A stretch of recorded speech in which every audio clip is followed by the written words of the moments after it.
IoT explained to rookies. How does the Internet of Things work? The Internet of Things is a lot like it sounds. The IoT is an expanding system of billions of devices or things worldwide that connect to the World Wide Web and to each other through wireless networks.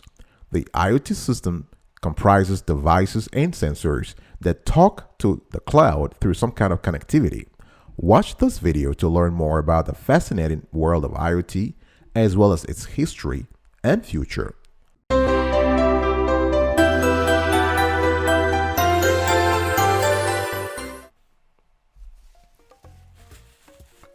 Welcome back, folks, to another edition of Sweetie Kiwi. How are you doing today? I hope you are doing fantastic. I'm doing marvelous. If you are doing as great as I am, go grab a cup of coffee or tea or vodka and let's roll. Today, I want to talk to you about IoT, and I want to explain it to you in language that is simple, that is understandable to rookies. How does the Internet of Things work? Now, let's first talk about a network of sensors and devices. The Internet of Things is a term used for a network of devices and sensors connected to the internet to collect and exchange data. So this definition of IoT does not include your own computer or telephone with which you can use the internet. Rather, it is about devices that are always connected to the rest of the world. Billions of connected devices are part of the IoT. So you have computer hardware, including embedded processors that tell the devices what to do, sensors that collect different types of measurements, and communication hardware that can send and receive signals. The devices can use our smartphones as their access to the internet or connect to another piece of hardware in our homes that acts as a hub or connects directly to the World Wide Web. They often send data to servers for cloud computing, where it is then aggregated and analyzed. We usually have access to the results on our mobile devices or computers via apps or browsers. Now, let's talk about, in practice, what are some examples of IoT devices and how do they work? So, the name Internet of Things may be unfamiliar, but you certainly recognize this connected ecosystem better as smart homes or connected homes, which include the various IoT devices that make your home life easier. Now, IoT devices are also found outside the home. They can range from a Wi-Fi pet camera on your bookshelf to a medical device implanted in your body, like a pacemaker.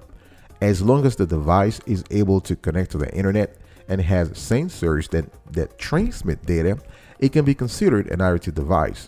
Although your smartphone can do both, it is not an IoT device. Let's talk now about collecting and processing the data. Devices of the IoT collect data about their environment with a sensor. That can be as simple as a temperature measurement or as complex as a full video feed. You got to also think of sensor data in the form of location, noise, or humidity, and various measurements of machines on our body. The devices sometimes work through their own embedded software or firmware. However, they can also use the cloud for data processing. It is cheaper to use the cloud. It is faster also. The data that is sent is stored and processed within the cloud server that is in a data center using data analysis. As soon as the data reaches the cloud, the software processes the data. Now, this can be convoluted or simple. It could be very simple, such as checking the weather, checking whether the temperature value is within an acceptable range, or very complex, such as using computer vision or on video to identify objects such as intruders in your home. Sometimes, and we've seen this a lot in the last 5 years, advanced algorithms are used, like machine learning, through which the device can adapt to different stimuli and patterns. So this processed data is then used to perform super intelligent actions that make the devices smart. Again, the name, smart homes, smart devices, right? The devices influence the physical world through an actuator. So an actuator converts a signal into an action, for example, a movement. Now let's talk about sending the data. Sending the data, the IoT devices can be connected to the cloud in various ways, including mobile, Wi-Fi, Bluetooth, LPWAN, or directly onto the internet. What is LPWAN? LP1 means low power wide area network. You're probably familiar with the wide area networks, but the thing here is that LP1s are often chosen because these devices do not have to send large commands. These connections are often overkill. Now, the IoT is used by machines, and when machines talk to each other, they are, in contrast to people, often a bit more concise.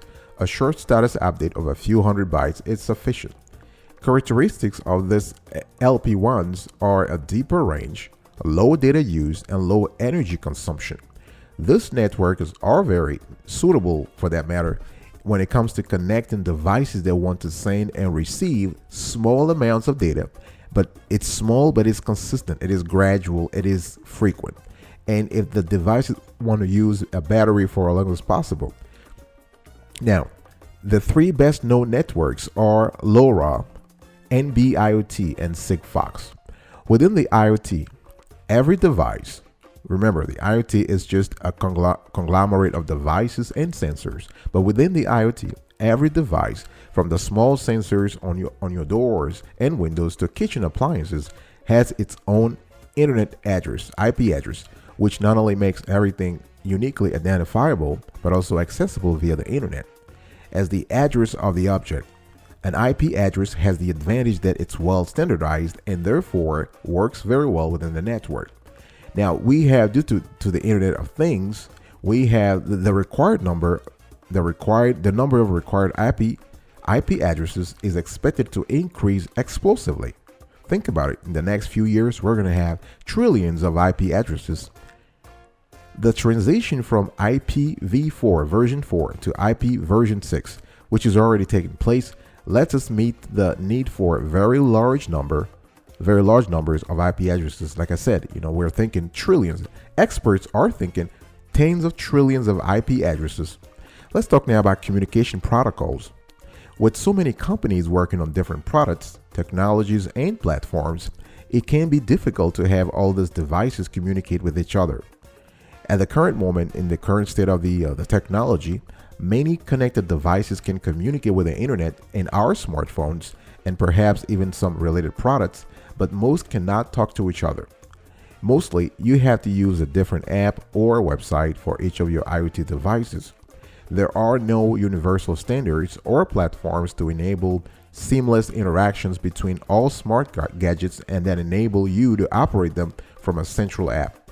However, different groups are working on making standard protocols and software to achieve what specialists call interoperability of multiple devices from different manufacturers. So once we have this sort of interoperability available here, the move will be fast. And a lot of experts are saying that 5G, with its with strength, it's a fast connection and multiplicity of devices, will enable this interoperability. I'll be right back right after this. Don't go anywhere.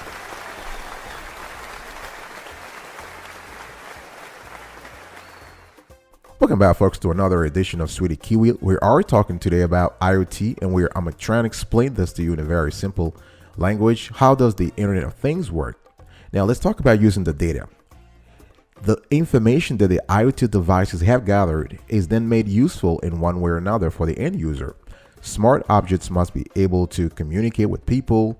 This can be done via a warning to the user. For example, you receive a text message when the temperature is too high in the company's cold storage. Information is displayed in the form of graphs or charts in a user-friendly interface. Some actions are performed automatically. So instead of waiting for you to adjust the temperature, the system can do this automatically via predefined settings and rules or even procedures. And instead of just calling you to warn you of an intruder, for example, the IoT systems can also automatically inform the relevant authorities because the algorithm is planned to do that. However, it is not always a one-way traffic though.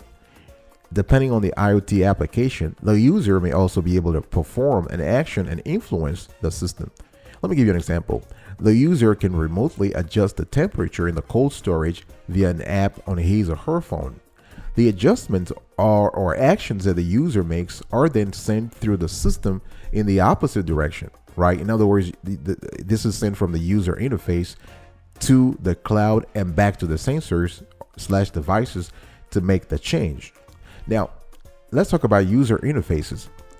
The information collected is made useful to the end user in some way.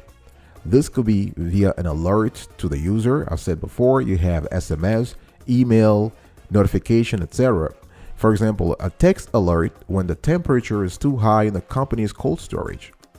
Also, a user might have an interface that allows them to proactively check in on the system. For example, you might want to check the video feeds in your house via a phone app or a web browser. Nonetheless, it's not always a one-way street. Lately, we've seen a lot of IoT device manufacturers being very, very, very advanced. Depending on the IoT application, the user may also be able to perform an action and affect the system. For example, you might remotely adjust the temperature in the cold storage via an app on your phone. And some actions are performed automatically. So rather than waiting for you to adjust the temperature, for example, the system could do this automatically via predefined rules. Now, let's talk about smart and autonomous responses. Devices and objects with built-in sensors are connected to an Internet of Things platform. And this IoT platform integrates data from the various devices and applies an advanced analysis, if you will, to share the most valuable information with applications. These powerful IoT platforms can indicate exactly which information is useful and what can be safely ignored. The information can be used to detect patterns, detect trends, make recommendations, identify potential problems even before they occur. With the insight of advanced analysis comes the opportunity to make processes more efficient, which is the whole goal of the IoT platform, right? With smart objects and systems, you can automate certain tasks, especially when they're repetitive, routine, time-consuming, or even dangerous. For example, if I have, let's say, a car manufacturing company, I might want to know which options are the most popular. So with the help of IoT technology, I can use sensors to detect which areas in the showroom are the most popular and where customers linger the longest. I can use the sales data to determine which components are sold the quickest, and I can automatically adjust the sales data to supply so that popular items never go out of stock. Now, this is wonderful. Imagine if you had that kind of intel, this is competitive intelligence here. So the information that is picked up by connected devices allows the manufacturer in this example to make smart decisions based on real-time information so that he or she can save time and money. So thanks to big data, the IoT now consists of things that can respond autonomously. If a device says the temperature is 60 degrees or 65 degrees, there is an algorithm that tells the device to show a red light. The increasingly autonomous IoT is inextricably linked to artificial intelligence, AI, and big data. We have a series of shows around AI and big data. You might want to double check those shows. You have to understand that those are the cornerstones that the industry and users need to be able to formulate essential information and actions from large amounts of data. Now, how do IoT devices work? This is the big question that a lot of users, a lot of members in our community have asked. Smartphones do play a large role in the IoT. However, because many IoT devices can be controlled through an app on a smartphone, that doesn't mean that the smartphone itself is part of it. It's not. You can use your smartphone to communicate with your smart thermostat, for example, to deliver the perfect temperature for you by the time you get home from work. There's another benefit here. This can eliminate unneeded heating or cooling while you are away, potentially saving you what? Money on energy costs. IoT devices contain sensors and mini computer processors that act essentially on the data gathered by the sensors via machine learning. In a nutshell, what's happening here is that IoT devices, as we have said before, they are mini computers connected to the internet and they are vulnerable to malware and hacking. Remember, they all have their unique IP address. So once you have a unique IP address, chances are you are subject to hacking and cyber crime. Machine learning is when computers learn in a similar way to humans by gathering data from their surroundings, and it is what makes IoT devices smart. This data can help the machine learn your preferences and adjust itself accordingly. Machine learning is a type of artificial intelligence that helps computers learn without having to be programmed by someone. It doesn't mean that your smart speaker will discuss the key points of last night's big game or the next day company presentation. But your connected refrigerator, for example, may send you an alert on your smartphone that you are low on eggs or tomatoes and milk because it knows you are near a supermarket. I'll be right back right after this. Don't go anywhere.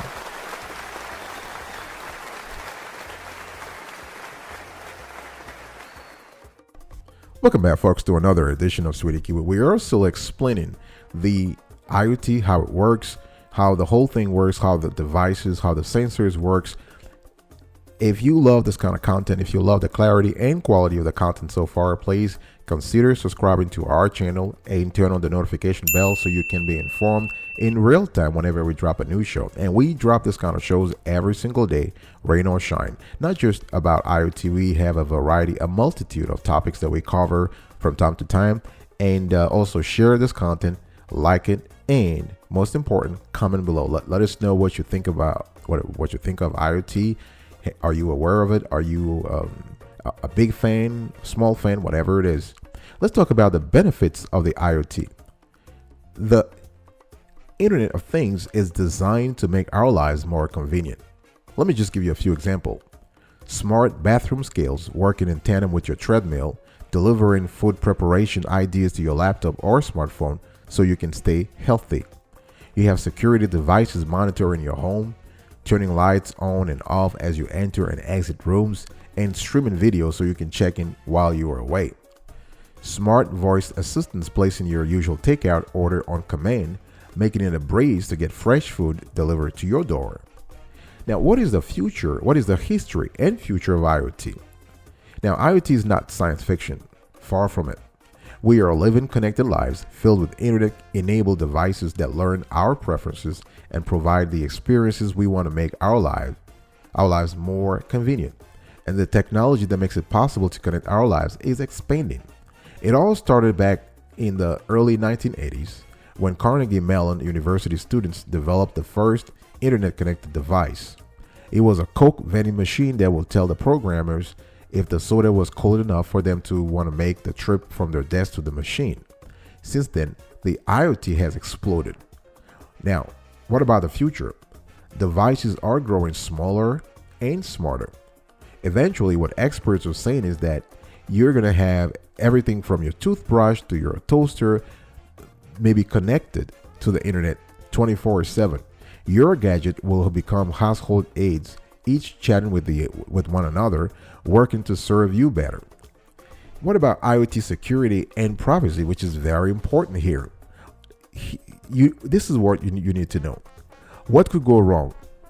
Now, as with any technology, there is the potential for good or bad. Convenience is fantastic, it's awesome, but connectedness can also open the door to cyber criminals. Cyber attacks already access data like bank logins, credit card numbers, and more. Strong security is essential. Consider some of the potential risks of IoT and those mini CPUs, central processing units. What if someone hacks your IoT security cameras and watches your every move? What if a cyber criminal commandeers your smart TV, smoke alarms, or front door lock? Connectedness 24/7 can create and has created vulnerabilities. It is very smart to help ensure this connection stay safe and secure, just like you protect yourself against cybercrime. So the Internet of Things will continue to open up opportunities for new online threats. IoT devices are being attacked 24/7 on an average of every 2 minutes, according to the Symantec 2017 Internet Security Threat Report.